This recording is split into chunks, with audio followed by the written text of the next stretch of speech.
Hello, everybody. It's afternoon here and not evening. It's a real privilege to join you, and indeed it's a miracle of technology. At first, Professor Sriram asked me to talk about agricultural markets, but I knew that there was nobody better to do that than Mekhala Krishnamurthy. So that is what the to and fro pertained to. But I am a fly on the wall at a Food Systems Economics Commission, and this has whetted my curiosity about market systems and food systems. And I hope that what I'm going to say will provoke a large number of questions to you as the audience. And I apologize, but this is work in progress. It's not a finished piece of work at all. And because it's a work in progress, the slides are very dense. And what I want to do is not put people off, but to try to summarize each of the slides and talk to the slides. And if the slides interest you, do please get in touch with me. And I'm very happy to share the full PowerPoint because it is work in progress, it will change, and I'm sure it's going to benefit enormously from your reactions. Okay. So what I'm going to do is, and this is the outline of what I want to talk about, is to discuss some definitions, because unless we are all on the same page, we often talk past each other, we conceive ideas and theories past each other, and that impedes fruitful conversations and interpretations and understanding. So I'm going to talk about food. What the heck is food? What are systems? I'm going to invoke the pioneering work of Rolando Garcia, which I think has stood the test of time. I am then going to turn to the question that Professor Sriram asked me to talk about, which is agricultural markets. How are these seen in food systems terms? And policy, even more difficult. And I'm going to do this by looking at global research on food systems. So this is not Indian research, which is what I normally work on, but work which tries to capture the entire planet. And then I want to finish off with 2 or 3 slides, making a link to what Mekhala is going to talk about and to themes in India. Okay, so here goes. What is food? Why isn't this just a daft question? It's because the idea of food is actually a fuzzy concept, which means it's subject to multiple meanings. For some scientists, food is simply a set of crops, and they classify it in various ways, either by the crop or in terms of grains and legumes, vegetables and fruit. And very often, this kind of classification of food privileges vegetarian ideas of what food is and neglects fish and animals and even insects, which some people eat quite a lot of the time. And what we all forget is that food is impossible to produce or consume without water. However, other people, and I know this is true of some anthropologists of food, talk about elements of diet, dietary elements. And what's interesting there is that food cultures don't necessarily distinguish between medicine and food or health and nutrition. Sometimes the two are completely conflated. Nutritional scientists work in terms of nutrients, macronutrients, that's calories and proteins, micronutrients, that's vitamins and minerals. And if you accept that definition of food, you've got an enormous universe which you're bound to try to describe or to model. Now, the central question about food that is exercising the minds of people who study the planet is threefold. Firstly, that current global food production and consumption is unhealthy for humans. There is an epidemic of overnutrition as well as under and malnutrition. It is also at the same time environmentally destructive. It is completely unsustainable. Food by itself and the food system contributes, nobody really knows, but around 30% of global greenhouse gases. And it's even more if we factor in the enormous amount of carbon and other nasty gases that are emitted if we change the land use from forests to agricultural pastoral production. So it's a very big environmental problem. Thirdly, it is alleged And there seems to be some data to show that a significant proportion of output is wasted. And we're talking 30 or even 40%. I think FAO calls it 40% of food is actually wasted. So the food question concerns these three sub-questions.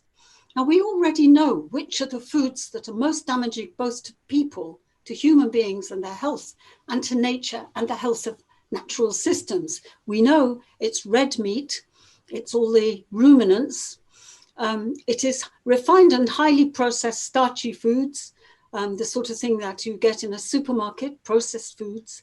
And it's also the intensive way in which milk and eggs are produced and also consumed. So if you ask me now, what were priorities for policy, I would say those kinds of that part of the food system. And if you don't consider that a policy priority, the question is, why don't you do that?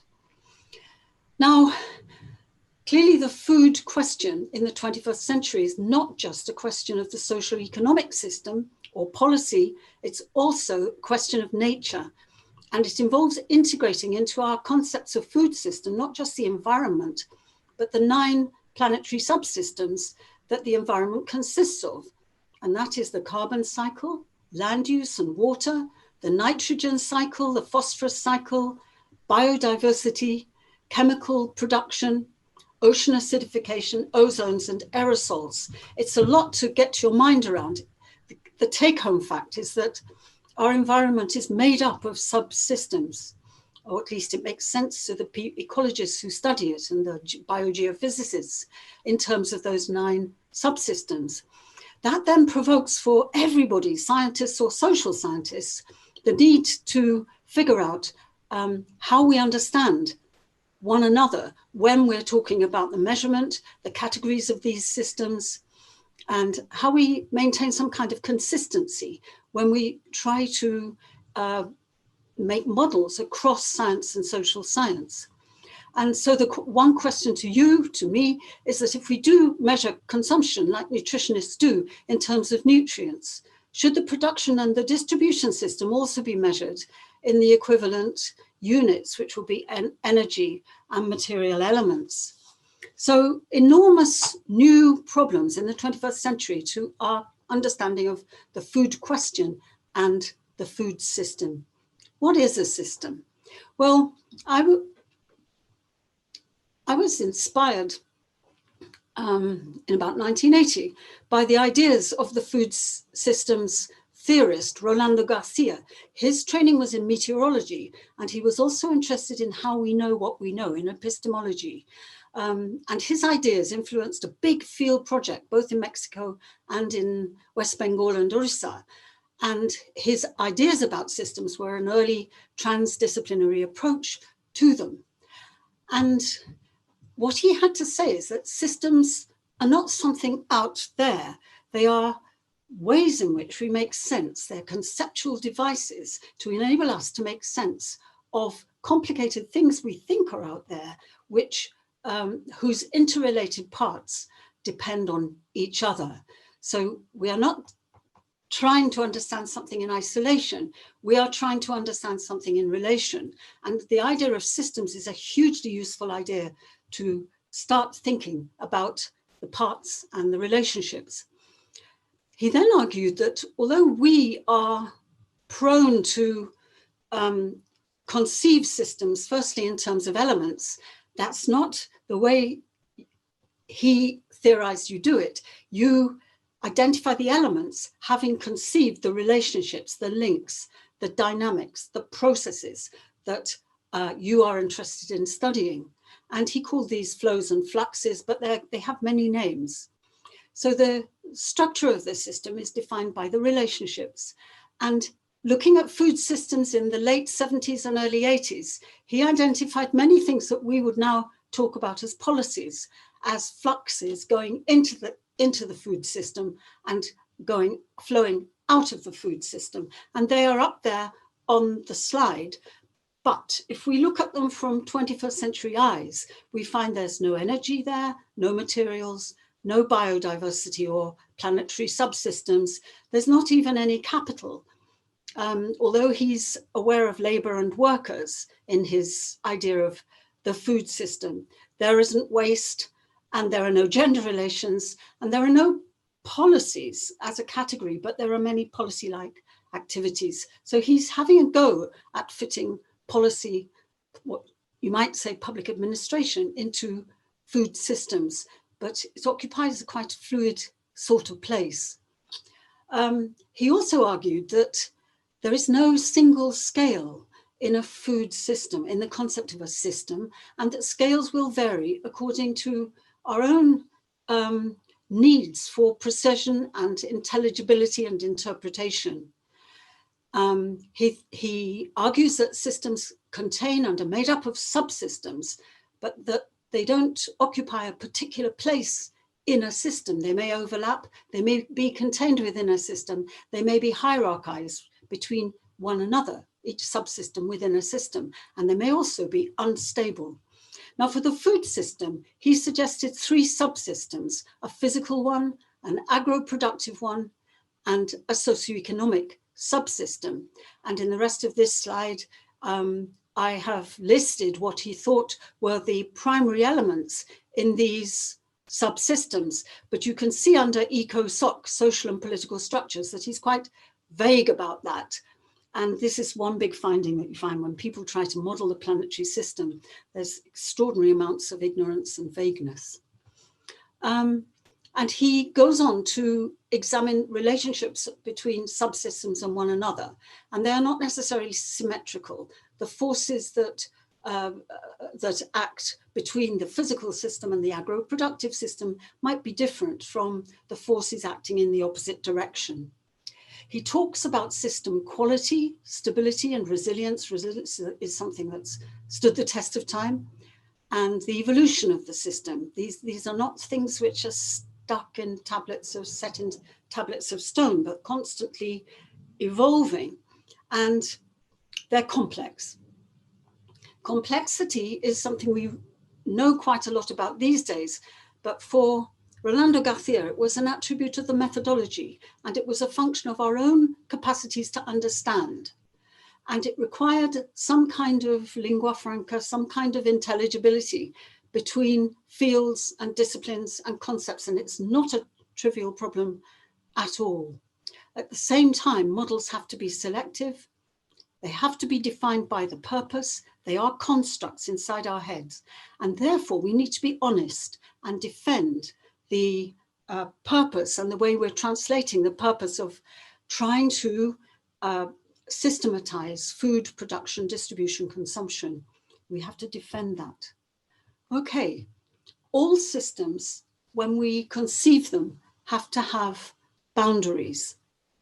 And Rolando Garcia explained that boundaries are not hard and fast. They again are concepts, our own concepts, and they result from hypotheses that we have about how we might close a system in terms of concepts.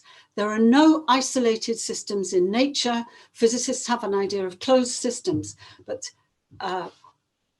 all systems are open, but our conceptual systems and subsystems have to have closure, because we can't analyze them if they're completely open. And if you start thinking about economics, which was my parent discipline, even the economy is a closed system in terms of its concepts and its definitions. So again, we have to be honest about boundaries. We have to say, we try to specify why we bound the system in the way we do.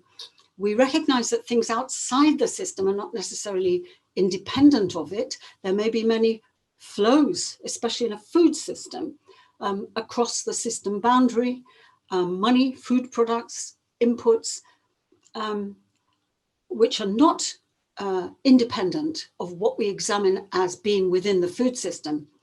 But there are other boundary conditions that can't be expressed as material flows.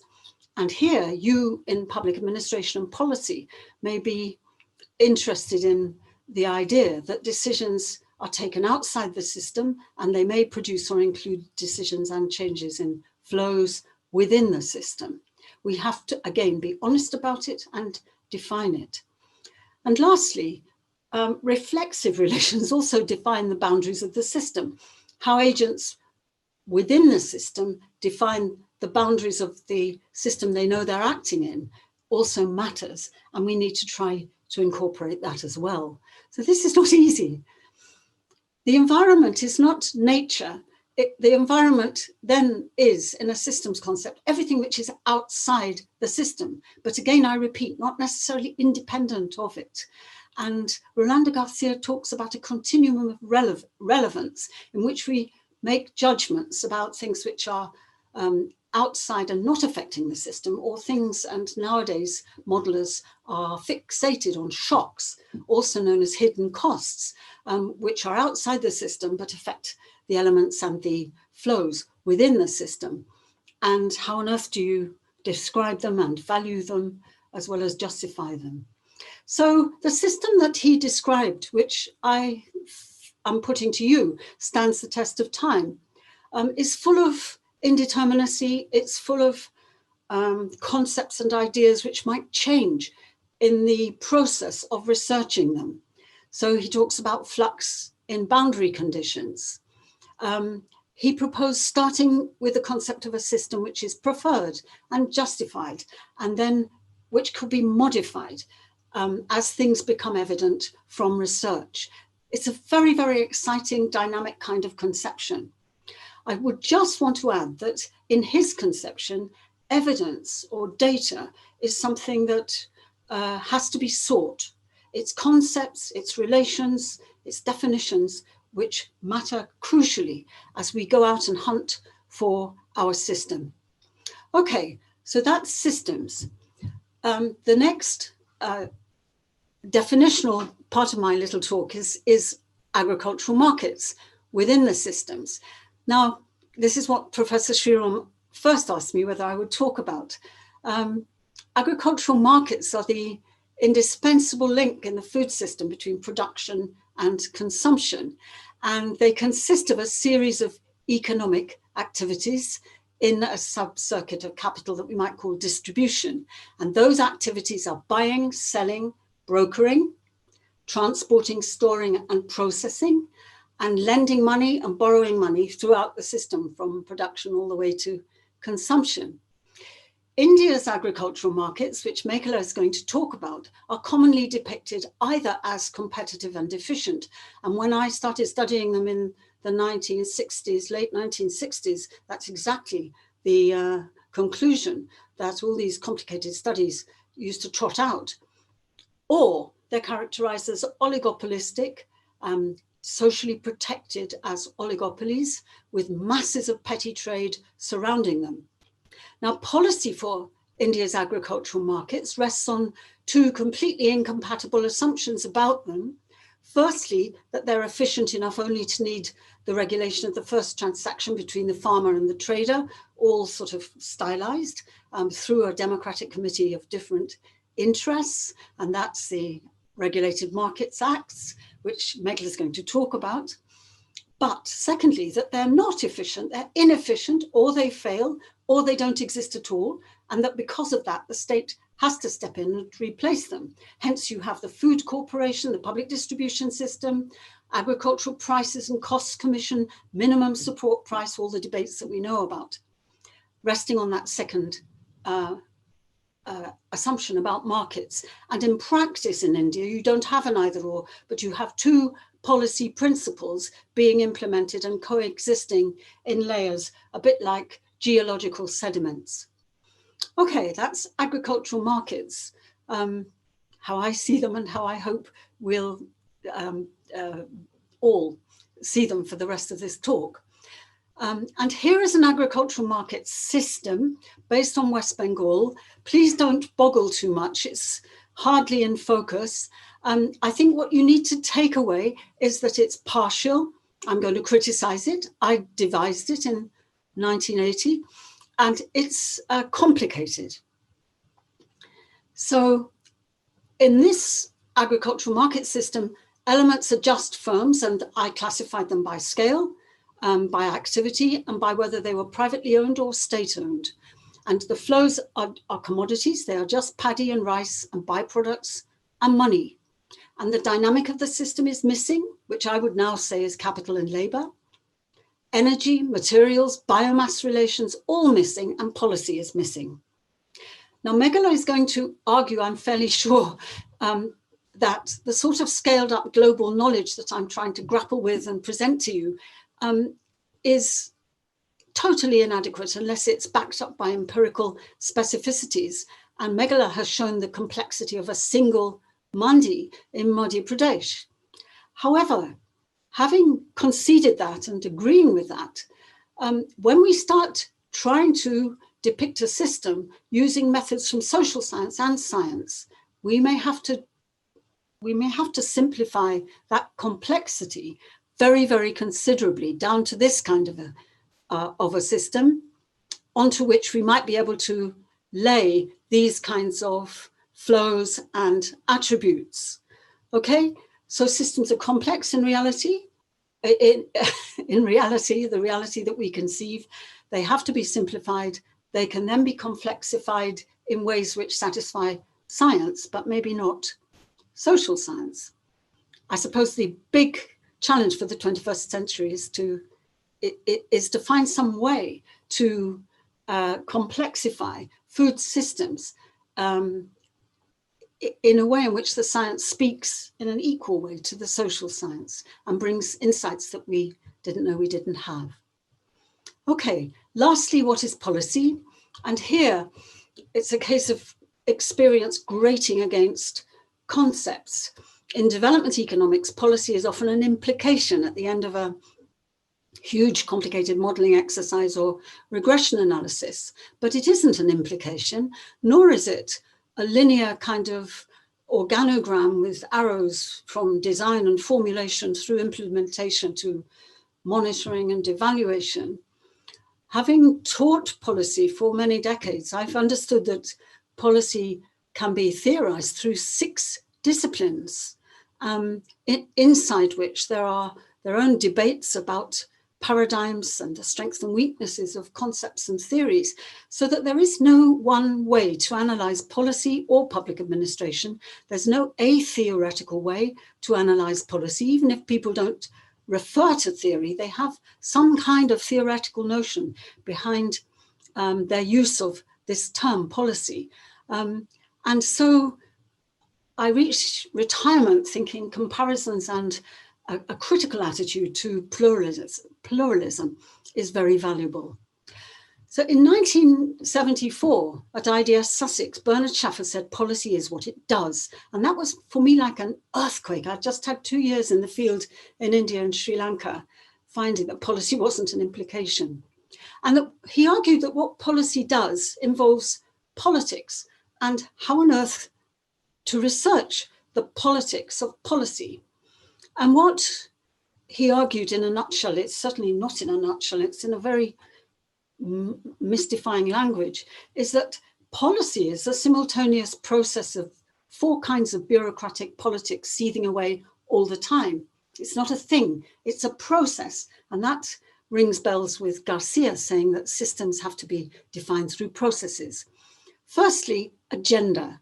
So that's where we all work. Policy formulation, policy decisions, etc., etc. Most academic work is here, and agenda itself is nested in a context, a political historical context, which almost always is outside policy studies. The second kind of politics, and agenda is political because items bubble up to the top, they get pressed back to the bottom, a bit like bubbles in a bottle of fizz. And all kinds of power relations determine what is at the top and how it's formulated and framed. Then there is procedure. And by that he meant laws, regulations, all the institutions of claim, office procedure, which is a warping from the agenda.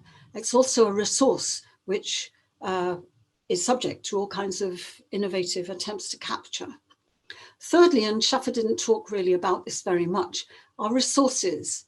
We need to know about the money trail to operationalize policy, also the kinds of personnel needed, as in a regulated mandi, to make the thing work. And there we need also to understand technology as a resource, and perhaps now energy as a resource. And lastly, the politics of access, the rules of queuing for people in civil society to get access to the state.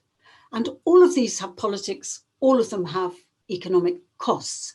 And if we deny the existence of this complicated set of bureaucratic political processes, they won't go away.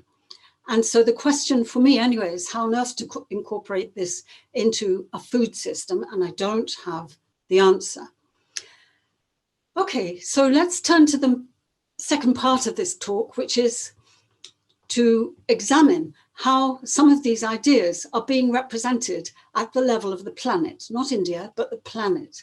And what I have done is collect 16 models of the global food system, which have been peer-reviewed, often collectively authored, internationally authoritative, published representations. And I've put 6 of the 16 on this page, so you can see what I'm going to talk about rather more abstractly in the next part of the talk.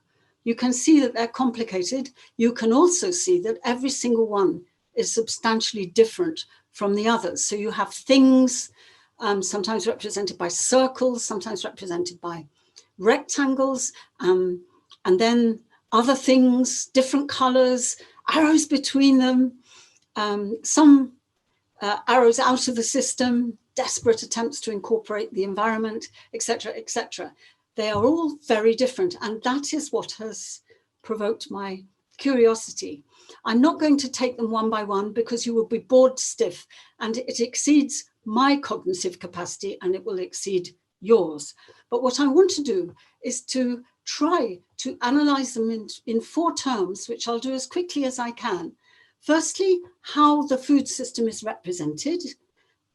Secondly, how its drivers and relations, remember what Rolando Garcia said were crucial to a food system, how they are represented.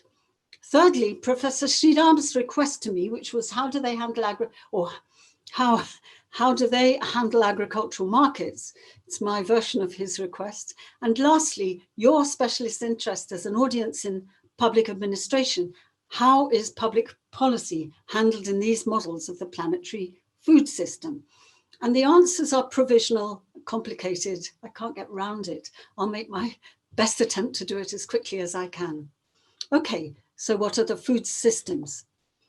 They are all different. All 16 are different. There is no consensus about what a food system is, and minimal consensus about what its subsystems should be. Quite a lot of them identify the same subsystems as Rolando Garcia, an environmental one, although they call it different things. They call it ecosystem, nature, etc., etc.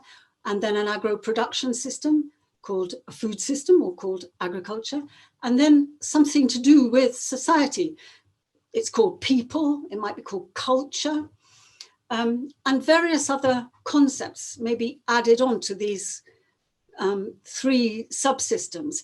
But most perplexing to me, and I think something which I feel critical about rather than simply commenting on, is that very often the subsystems are disciplines. So it'll be environmental, economic, sociological, political, plus sometimes demographic or health. And sometimes the subsystems are food commodity groups or diet groups, like the meat system, the vegetable system, the cereal system, and so on and so forth. I hope you're getting an idea of just how complicated and confusing this all is.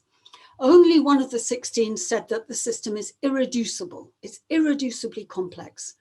And they conceive the subsystem in terms of resources and assets, labor, commodities, organizations, and space and territories. Sometimes the classification of the elements of the system are inconsistent. So in one case, productivity, which is an outcome, was classified on a par with farmer behavior, which is a flow, and on a par with the environment, which is a massive great framing or a subsystem. So this is quite perplexing if one is trying to make sense of what the concepts are behind the people, the organizations which have tried to model the planetary food system. And some of them have incredibly different scales of aggregation and give them equal status, like household is the same kind of unit as international trade. The boundaries, mostly represented as closed, but they're very rarely problematized. David Goodman, the sociologist, said how the agro-food system fits the global political economy is itself a big problem. He's right about that. And the same is true for other scales of aggregation. And there's no indication in any of these 16 models that the boundaries are political and that they might be modifiable through research. And one of the reasons that is the case is we turn to drivers, relationships, processes. And in all these models, the drivers are not relations, they are available, measurable, quantifiable data that can be put into models and not theorized processes as a result of which you go and find the evidence to make the model work. The drivers are often depicted as disciplines. So disciplines can be subsystems, they can also be drivers. And sometimes subsystems in one model are drivers in another, and just occasionally they're subsystems, the same thing is a subsystem and a driver within one model. The relationships between the subsystems, which we know are very unlikely to be commensurable, to be measurable along one single numeraire, are either evaded completely using arrows or lines connecting these entities, these elements, without specifying their content, or they tend to be dollars. And that's in a very small minority of cases, which I believe will be more and more important as time goes on, where they try to harmonize flows and relationships by imputing dollar values. Now, missing from all of them are gender relations, what goes on inside the family, which if you're worried about the food question and over and mal and under nutrition, ought to be there. No flow relationships which express contradictory economic interests like capital and labor. The dynamics are not really interesting to the modelers except for resilience. And I think that's because of the intellectual history of resilience. And questions of information, of money, of energy and its dissipation, of waste, which is central to the food question. All these things are missing from these models, or alluded to at levels of abstraction which don't actually go into the difficulties of trying to relate them to other subsystems. How are agricultural markets depicted, or the system of agricultural markets, in these food system models? Well, as you can see at the bottom of the slide, I've concluded reluctantly that it's a lucky dip. It's shambolic, it's absolutely untheorized. Agricultural markets are splattered all over subsystems, and only one model has a systematic representation of elements of an agricultural marketing system, defining them as that, but they don't look at the flows between the elements. Frequently, and you have to laugh, agencies and sectors and activities are conflated. So you get traders with the food industry, or wholesaler with delivery, or categories like marketing and storage, distribution and retail, all shuffled away, and distribution and storage, marketing and retail, from one model to another. So clearly a real lack of understanding of what a market system would consist of. Sometimes fuzzy words are invoked, like food supplies, processes are reduced to sourcing. Some models ignore markets completely.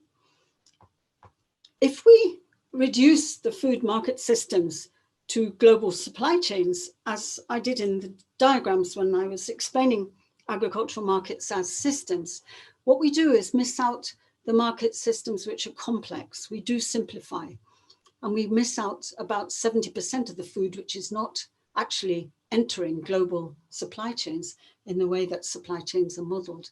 So it's a complete mess. Someone like Mekhala will have a field day. Many of you out there, if you're provoked by this, please, please work on this and make this part of the food system more systematic and better conceived. Lastly, how do they deal with policy, these 16 models? It's clearly also extremely tricky, and there is no consensus. And if at all, policy is confined to Bernard Schaffer's first process of bureaucratic politics, which is the agenda, formulation, decision-making. Just occasionally it's part of the environment outside the food system and labeled. Sometimes it's a frame and labeled as a system setting. Don't ask me how. Sometimes it's a subsystem in its own right and labeled choice bundles. Sometimes it's an element and sometimes it's a flow. Very often it's ignored or it's aggregated up on a par with other categories. So you get policy institutions, or it's reduced to governance, or it's a list of specifics, and those lists of specifics are all idiosyncratic. So one list might be policy, law, political parties, and governance, and you have to make what sense of it you can. Few give policy any kind of attributes except for lobbying in one or two models. And one of the models recognizes trade-offs between policy as an attribute of policy, which I think is a big insight. There's no engagement with implementation or policy practice as a field of public administration. In that sense, there seems to have been no change since the 1970s. And my conclusion is that notions of policy are chaotic, they're depoliticized, or they're repoliticized as a technical matter with power residing in the technician and scope confined to the agenda. So there's a great deal of work to be done. Okay, what are we to make of these 16 models? Is this obscurity actually for a purpose? I think one kind of interpretation is what David Goodman and Mike Watts, both sociologists of the food system, do, and they invoke a panoply of tools, and they talk about the value of theoretical plurality, even the necessity for theoretical plurality. But is that really what we're seeing? Because what I see is an empiricism which is led by available data, unaware of the kinds of preconceptions that lie behind the terms that are being invoked. And you could, on a bad day, you might call it preconceptual anecdotalism. And if there is no theory, and if empirical categories are driven by the availability of data, and it's got to be data for 150, 160, 190 countries, what is the role of experience? And that's a question I can't answer, but I think is an important answer to ask the people who are actually doing this planetary modeling. So much of consequence for the food question for the 21st century is missed out of the 16 attempts all in the 21st century to try to model it. For environmental scientists, sometimes society is simplified to a point of meaninglessness as people or culture. And the same is true for the environment when social scientists just refer to the environment as resources. Again, there's an enormous job of work to do. Now, Rolando Garcia, whom I talked about at the start, said systems are mental constructs and they're built for purposes.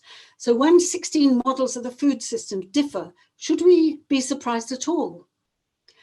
Perhaps not. Perhaps some of you think this is an inevitable thing, but I want to propose a different conclusion, that this extreme idiosyncrasy and lack of consensus about the same purpose, which is to model a planetary food system, is a problem, especially when 20th century disciplines, with all the contentions within them totally ignored, when those disciplines are invoked to mask over discursive chasms and complexity, and disciplines still remain irreconcilable domains of knowledge, and to invoke politics or economics or sociology in a food system, assuming that necessarily means one way of interpreting them, I think is rash in the extreme. And I conclude critically, not simply inevitably, that these systems manifest a stupendous disregard for theory of any kind. So the food system exists, it exists in our heads, it functions in reality, but conceptually it is broken. So here are the blind men feeling the elephant. is it as simple as that they bring their own conceptions to the food system? Or are we living in the age of the floating signifier, where words can mean, and the fuzzy concepts are very suggestive of the latter, where words can mean whatever you like them to mean? Not only can we not effectively name things, but we cannot be sure that they are there in the first place. Okay, I'm almost at the end of my talk. You'll be relieved to know. But what I think this situation presents is an enormous opportunity for room for maneuver analytically and also in terms of policy at the level of the nation state, the federal state, and at the local level, because the planetary system is right now conceived in a very messy way. You in India can work on this and make a much more rigorous analysis of the Indian food system and what needs to be done in policy terms to make it better.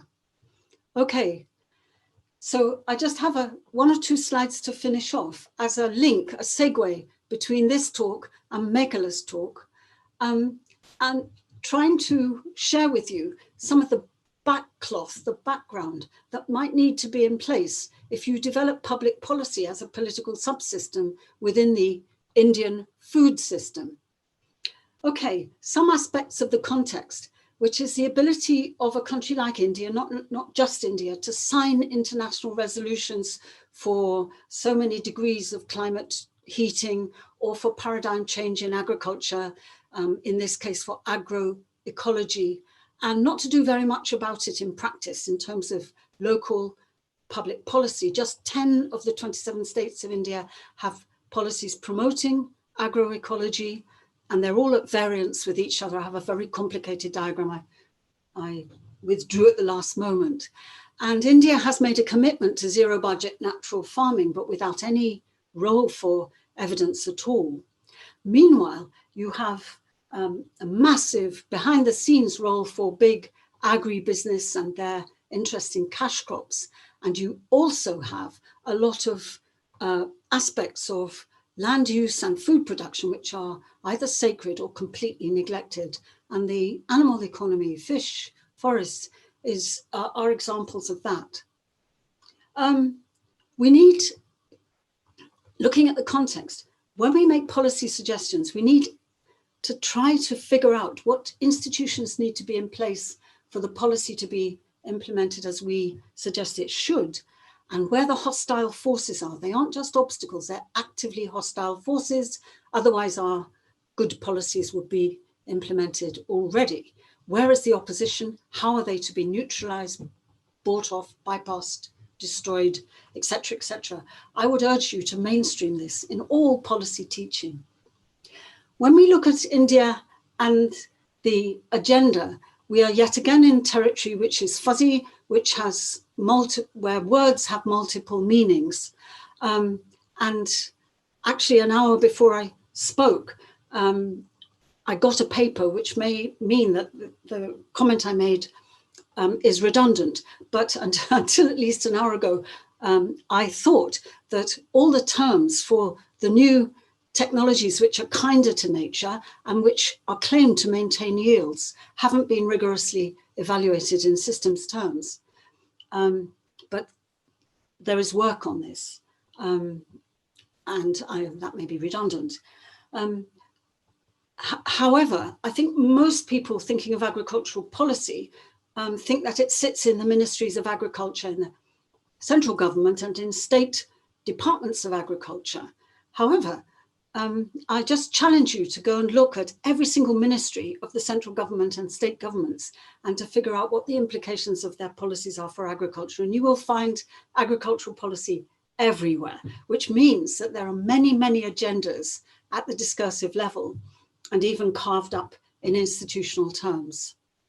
Last agenda term is that, agenda point is that sustainability is increasingly central to discourse, and yet we invoke it, but we don't know how to study it.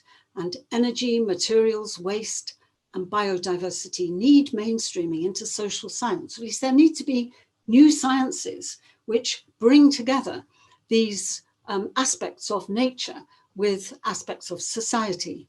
And right now, they're only brought together if we can value them or impute their values. If we talk about harmonizing systems, it's in terms of dollars or rupees. It excludes other forms of valuation. If we move from agenda to procedure, what we find in India is also very complex, and that is that policy procedure is scaled. Some is at the national level, some at the state level, and some is local, and can even diverge between municipality and municipality. We can't escape, unless we put our heads in the sand, the fact that quite a lot of India's food system and India's agriculture is not regulated by the state. It's not directly influenceable by policy because it's unregulated, it's informalized. And I think India's informal rural economy is facing a massive crisis as we speak. But in agriculture, credit, even the circulation of seeds, commodities, labor relations, insurance against shocks, all these things are not regulated effectively by the state, and non-state institutions fill the gap, and we need to be humble and to seek to understand how they work. Lastly, we have policy sediments. We have state capitalism 1.0, we have state capitalism 2.0, we have neoliberal policy, institutions speak with forked tongues. We have very, very complicated geological sediments of policy. And in terms of resources, I'll make it very short. Most of the resources, most of the subsidies for agriculture incentivize intensive, chemicalized and fossil fuel-based agriculture. So we have a rhetoric and we have research aspirations toward agroecology, but we have a structure of incentives towards chemical agriculture. And the government has committed to doubling incomes, agricultural incomes by 2022, but the budgetary resources that have been set aside for this are pathetic. Okay, lastly, the access of civil society to the state in India. We have the state in retreat and agroecological extension institutions are novel because the state's extension infrastructure has withered. So you are left to NGOs and social movements, individuals, and you have the blocking of the policy establishment to the new technologies through the state, but also through entrenched economic interests, some of which are located in mandis. So that's the end of my talk. And I leave you with photographs of just how complicated and vital India's food system is: intensive agriculture, labor-intensive organic agriculture, environmental destruction, complicated marketing systems and technologies, and on the right, obesity and undernutrition. Thank you very much. Thank you so much. It's a great honor to be here this evening. Every time I'm in an exchange with Barbara, I have to pinch myself to that it is happening. And so it's always a tremendous privilege and pleasure. And so thank you so much, Professor Sriram, for having me be part of this discussion. I'm very aware of the time. And so what I will do is make a few comments to sort of follow on from Barbara's very comprehensive and brilliant and also very challenging presentation, and think about how do we engage with these ideas, particularly where you left off, urging us to think about room to maneuver, urging us to consider the different ways in which we might take this on. And one of the key elements of this kind of presentation is that we usually hear these kinds of presentations as critique in response to a policy and why it is unlikely to work. And so I think it's particularly exciting to have this not as critique, but as context. And so I would sort of urge us to use this presentation to think of it as the context.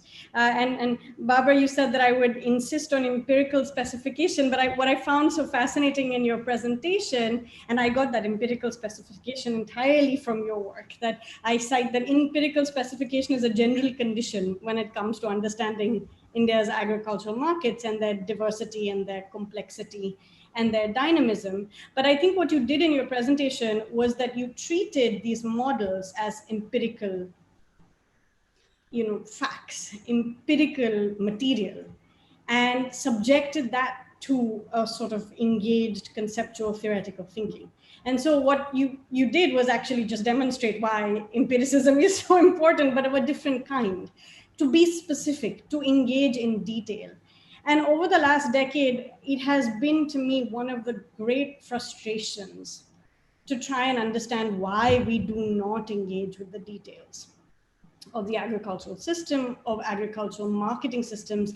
And you raised some questions about this. How such a vital and vibrant and vast sector of Indian economy and society can remain unspecified and untheorized. And to me, the two go together. You will not theorize something you don't understand. And we just consistently refuse. And there could be, more innocent answers that it's difficult and it's tough and the data is difficult to gather, all of which would be true. And I think even adequate empirical specification is often extraordinarily difficult to achieve. And yet I do think that we have to ask ourselves, why? And we're in an interesting moment because agriculture is certainly very much at the center of India's policy agenda in this pre or in the middle of this COVID crisis. There is new conversation around the fact that now agriculture is the one sector of the economy that seems to be working. And this is an extraordinary thing in itself, because while I think as you said, Indian policy has agriculture strewn all over it, the Indian policy imagination has tended to treat agriculture as a residue and as a welfare sector, rather than treating it as a vibrant economic driver with complex multiplier effects and complex linkages with the non-agrarian economy. And this actually, if you look at Indian history, flies in the face of an understanding of the ways in which agricultural surplus has driven rural industrialization in certain parts of India. And of course, there's great regional diversity, but moving from a narrative of agriculture as residue to one where you actually have an economic vision for this sector that does not see it as welfare. I mean, one of the things that was quite interesting a few months ago in the budget was that agriculture occupied a space in the budget on aspirational India, which came with welfare, right? But it was not mentioned once in the section of the budget on the economy. So this is quite a remarkable thing about the way in which policy treats agriculture, right? And I think it's a central question, which is that do you see it as only as a welfare sector, or can you see it as a driver of economic life, at the heart of economic life, where food and non-food, and of course, when you speak about the agricultural system, we are also talking about non-food crops and cash crops, and India's own history with cotton and many other crops will tell you that there's a complex history there between food and non-food as well. So, I wanted to start with this idea that if we have your presentation as backdrop, what can we say about contemporary Indian policy on agricultural markets? And I think this will in some ways segue into some of the questions that participants also have. So one of the big reforms that everybody has been talking about and that is on the table, and I see a participant has raised this question of one nation, one market, has been regulatory reform. And these are these three new ordinances that have come in, which look at a modification and amendment to the Essential Commodities Act, a change to the way in which agricultural markets are to be regulated, reform to what we talk about as APMC Acts, and often we call them APMC Act, and there is no one APMC Act because over the long history of Indian market regulation, these have always been state acts. So actually to have a central ordinance regulating India's agricultural markets, even at the primary level and the level of the first transaction, is historic. Both colonial and post-colonial Indian policy and legislation has never done so. There is a question about whether it should be on a concurrent list, but clearly, the government has chosen to go ahead with this. And it is being done in the backdrop of an effort to have an electronic national agricultural market, whereas all empirical research and engagement with India's agricultural markets will tell you we do have a physical agricultural market, a physical national agricultural market, where very complex transactions happen, and there is extraordinary mobility across very uneven physical conditions. So credit moves, money moves, material moves, and our system is very dynamic, but and it's usually characterized as heavily intermediated, which it is. But here again, I think, the point that Barbara made in her presentation, that intermediaries play multiple necessary and vital roles. And we see them entirely as distortionary rather than as part of a market. And we don't quite understand the sort of low margin, high volume business that is agricultural marketing trade and the complexity of these multiple roles. So we have these regulatory reforms, and I think those of us, and I see amongst the participants here, number of people who have written very thoughtfully and have engaged for many years, Professor Sukhpal Singh and others, on the actual content of these ordinances and whether they are going to really change anything at all, right? And looking at them, one of the big lessons that you will see from Indian history is that it doesn't look like it, because again, it ignores the empirical specificity. It ignores the layers of the state. It ignores both, the state level and local variation. It really doesn't engage with the commodity specificity and does very little to handle what you said, which is the institutional preconditions, to actually have this kind of regulatory system in place. At the same time, these ordinances have raised, questions about what happens to the existing system, which, as you said, is coexisting. So, we have to understand that the vast majority of India's current agricultural marketing system is private. It is private trade. And the state plays largely a regulatory role, except, of course, in the massive and important area of food grains, particularly with wheat and paddy, where we have both a procurement system and a distribution system. But even within that, when you think about all the Indian agricultural produce produced and consumed, the amount handled by the state, although disproportionately occupying the policy imagination and the political space, is remarkably small. It is actually, food grain intensive, wheat and paddy focused, and it covers paddy and rice, and it covers about 5 to 6%, right, of India's farmers. And even in terms of everything that people consume, a very small proportion of consumption. And so the vast majority of Indians, both as producers and consumers, engage with the market, which is the private market. And here, I think, I really would like, I think we must think about what is the imagination at work about the private. And so much of your research has pointed out, to the both petty producers, petty traders. We can use the word petty, we can use the word small scale. Currently, we are all starting to speak again with interest about the MSME sector, and we're using the word again, but it is back to the informal economy. And it is about having an imagination for this vast, complex, extremely dynamic range of small actors and institutions, individuals, firms. Now, you can talk about it at the level of farmers, traders, commission agents, processors, wholesalers, retailers. We're talking about small actors throughout. And although, again, in the political space, the debates about organized retail have been very prominent. Even in the current phase of talking about reform, when we say private sector, the invocation is the private sector will come in and build infrastructure. The private sector, and they're talking about or imagining in their mind organized private sector, right? But we know from research that number of us have done in a state like Bihar that over 10 years or now 14 years of not having any APMC regulation, you did not see the private sector, the organized private sector, go all the way down to the farm gate. It has continued largely to buy at the secondary and tertiary market level because these costs of actually competing in these markets is extremely, extremely tough for the organized private sector. So I think we do have this, really challenging moment where if we want to tell them they're missing the plot, but accept the plot that you have charted out for us and that empirical research and work has already put on the table, then what are we to do?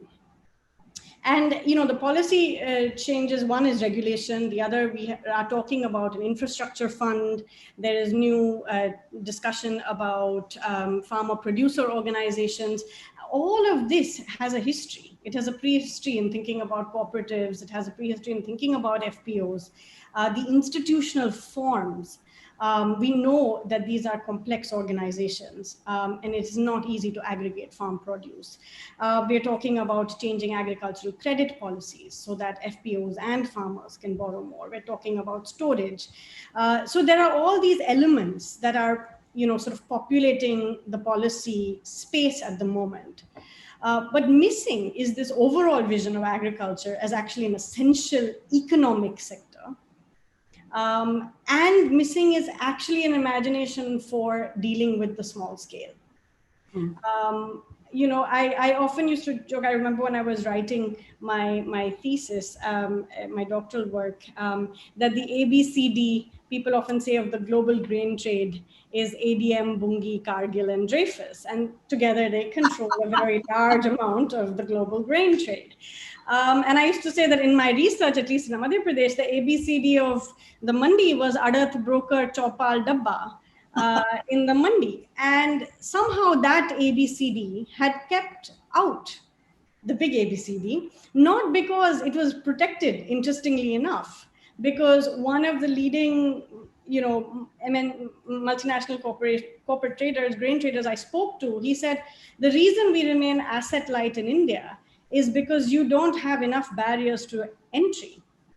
Not that you have too few barriers to entry. He wasn't saying you need to liberalize your market. He was saying you have too few barriers to entry. And large corporations are not able to effect channel command or channel control. And if you read the colonial discussion, it was at the same time that large-scale corporate and global capital was saying the big problem with India is we cannot get channel control and channel command. So for whatever reason, we have a complex system that a very large number of lives and livelihoods depend on. And we have to now think imaginatively and take this as an opportunity. We could take it as an opportunity to critique, but how do we actually take it as an opportunity to really think about what Indian policy going forward could be, given all that we do know and are still learning and need to learn about India's agricultural markets and our food systems. So, I would leave it with this big question, which is to say, let's look at the room to maneuver. Let's think about the imagination.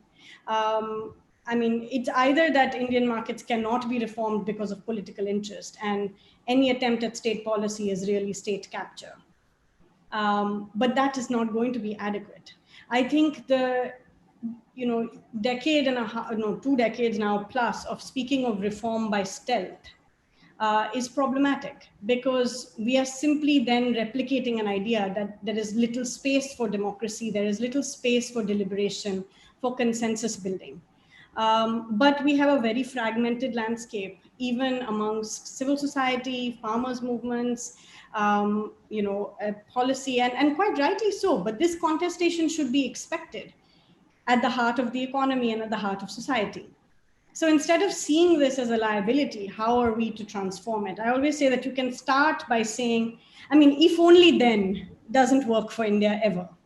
So starting by saying, if only we were, then this would work, that would never work. We're clear, we are what we are. maybe we do have to start with in spite, despite, right? We have to move forward.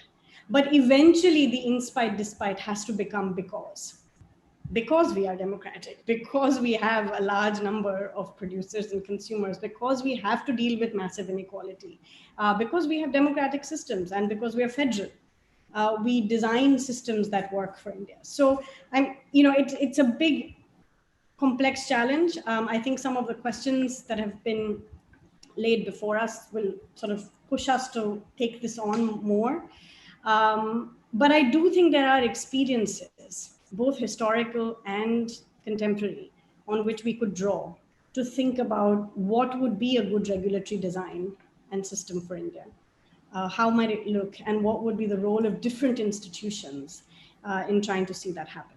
I can't possibly respond to all of that. It was exceedingly rich and very, very relevant. I would just like to pick up very briefly one or two points. One is how good Indian institutions are at being set up and failing to enforce themselves or be enforced. Yeah.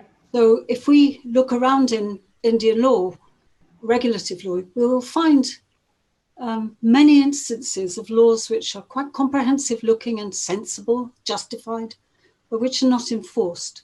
When the Pollution Control Board, to give you an example from my last fieldwork, has one officer without a vehicle in a district, how are they expected to enforce pollution regulations? It's just daft. And then you have to ask whether the failure to enforce is deliberate.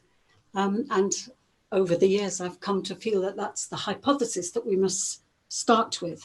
So enforcement is as important as policy, yes, and vision. We have to figure out what needs to be in place. Again, I repeat it, what needs to be in place for something to act in the way that the analyst or the policy formulator has designed it or suggested it. Second, in Mekhala's really important statement about doing something for for the actually existing system we know we have studied, so it's out there on the ground, as it were, it's real. We have to acknowledge the informal economy, and that turns a lot of our concepts upside down. And it's much worse than that, because these days, a trader may be registered with the municipality and with the regulated markets, but his mandi was not built according to the construction regulations. His labor force is completely unregulated. He will have 10 bank accounts and many more credit relations in the informal economy, which are uncontrolled. He observes environmental regulations in the breach. In other words, what we have now is very complicated, because I think it's impossible to deny that parts of the Indian economy are formalizing. They're moving from being regulated by social institutions to being regulated by the state. But a given firm may be in a very complicated set of relations with existing regulations and institutions. Oh, and of course they don't pay tax. Most of all, they avoid and evade tax. So they may be registered and yet operating in the informal economy.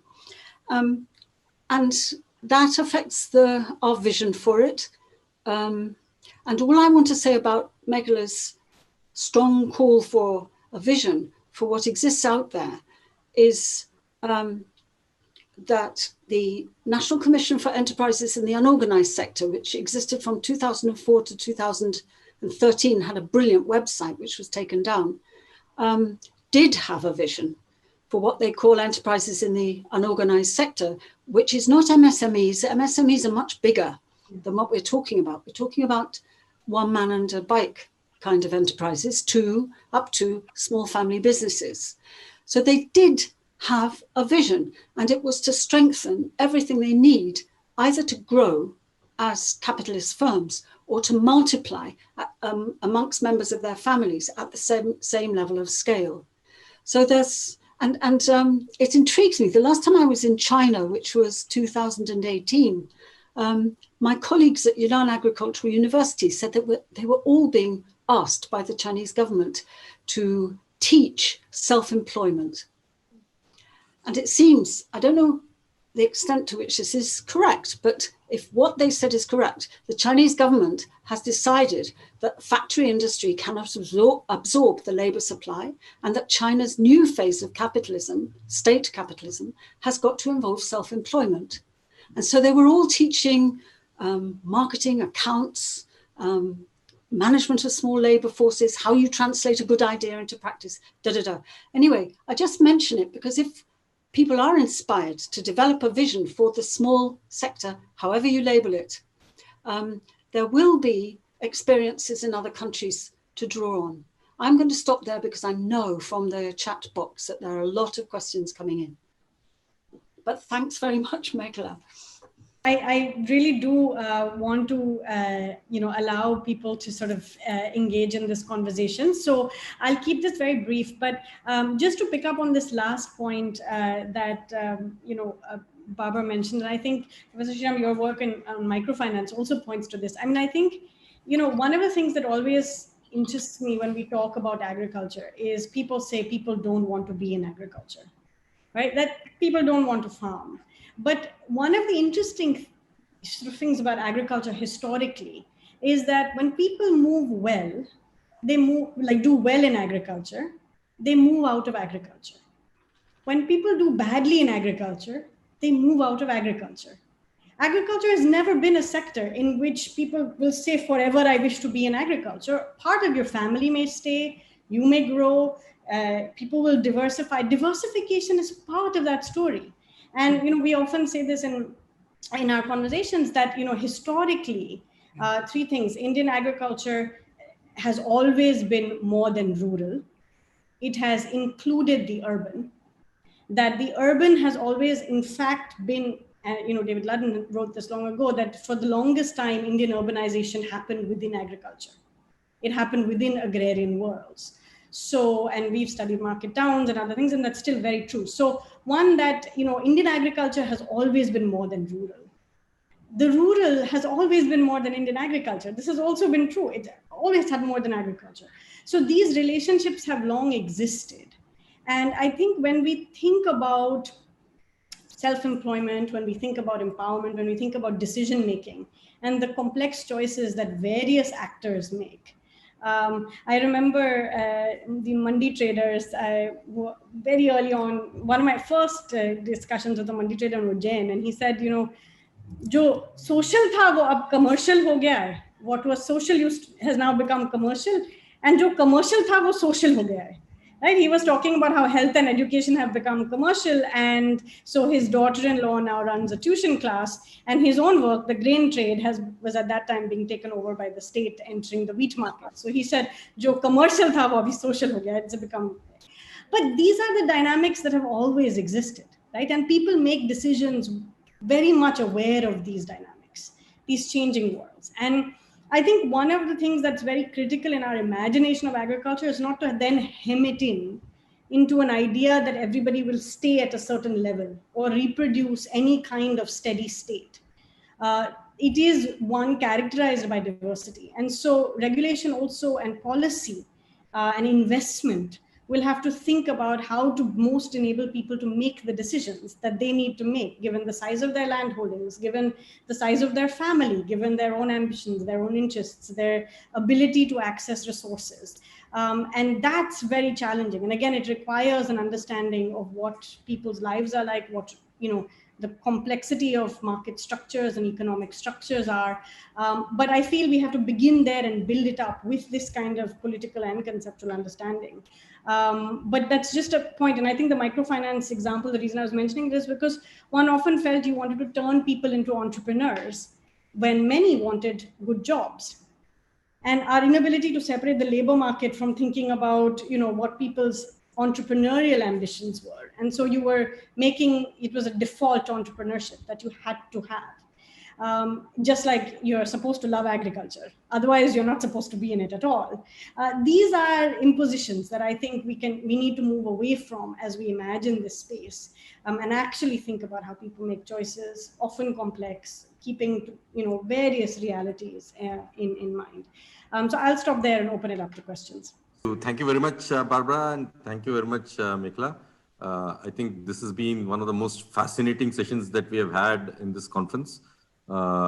It's been a very wide canvas. I don't think we've gone with much clarity, but we have gone with much greater awareness of the complexity of the issues.